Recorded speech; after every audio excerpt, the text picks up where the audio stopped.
আজ আপনাদের জন্য নিয়ে চলে আসলাম নতুন একটি রেসিপি। শীতের দিনে গরম গরম চুলার পিঠে বসে খেতে তো অনেক মজাই লাগে, আর তারপরে সাথে যদি থাকে মাংসের ঝোল তাহলে তো আর কথাই নেই। আজ আপনাদের দেখাবো আমি পাখির মাংস রান্না। এই জন্য মশলাগুলো ভালোভাবে কষিয়ে নিচ্ছি, এক এক করে সকল উপকরণগুলো মিশিয়ে নিচ্ছি। মশলাটা ভালোভাবে কষানোর জন্য আমি সামান্য পরিমাণে পানি দিয়ে দিলাম। পানিটা দিয়ে এখন মশলাটা প্রায় কষানো হয়ে যাচ্ছে। আমার মশলাটা কষানো প্রায় শেষ হয়ে গেছে। এখন আমি আগে থেকে কেটে ধুয়ে পরিষ্কার করে রাখা পাখির মাংসগুলো দিয়ে নেব। পাখির মাংসগুলো দিয়ে ভালোভাবে নেড়েচেড়ে মিশিয়ে নেব। পাখির মাংস খেতে কার কার পছন্দ হয় কমেন্ট করে সবাই জানাবেন। এখন সাথে আমি কিছু আলু কেটে রেখেছিলাম, সেইগুলো দিয়ে দেব। আলু দিয়ে পাখির মাংস, আলু আসলে পাখির তো অল্প একটু মাংস, সেই জন্য কিছু আলু এর সাথে দিয়ে নিলাম। এগুলো দিয়ে ভালোভাবে মিশিয়ে নেব। মেশানোর শেষে এখন পানি দিয়ে দেব রান্না হওয়ার জন্য।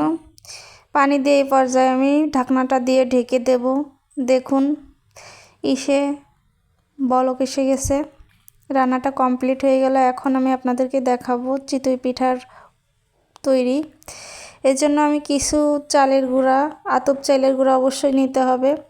চালের গুঁড়াটা নিয়ে আমি ঠান্ডা পানি দিয়ে ভালোভাবে মেখে নিয়েছি, সামান্য পরিমাণে লবণ দিয়ে।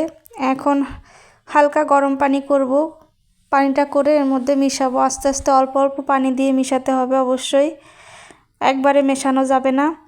যাদের পিঠা ফুলতে চায় না তারা চাইলে 1 চা চামচ রান্নার তেল দিয়ে দিতে পারেন, তাইলে পিঠাটা ভালো সুন্দরভাবে ফুলে যাবে। এখন আমি আস্তে আস্তে করে পিঠাগুলো বানিয়ে নেব। এর জন্য আমি প্রথম একটা কড়াই নিয়ে নিয়েছি। কড়াইটা ভালোভাবে গরম করে নিয়েছি। গরম করার পর গুলে রাখা গুলাটা থেকে 1 চামচ করে আমি দিয়ে নেব। একটা একটা করে পিঠা বানাবো, যেহেতু আমার ছাঁচ নেই। এখন একটা করে দিয়ে নেব, দিয়ে ঢাকনা দিয়ে ঢেকে দেবো। এই যে আমার পিঠা প্রায় কমপ্লিট হয়ে গেছে।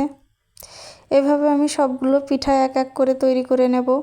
দেখুন পিঠাগুলো কত সুন্দর ফুলতেছে, আর এতটা সফট আর ক্রিস্পি হচ্ছে। আপনারা অবশ্যই বাসায় একবার ট্রাই করে দেখবেন। যাদের কাছে পিঠাগুলো হয় না তারাও বানাতে পারবেন, এত সহজ রেসিপি। আমার ভিডিওটা ভালো লাগলে অবশ্যই একটা লাইক, কমেন্ট, শেয়ার করে দেবেন।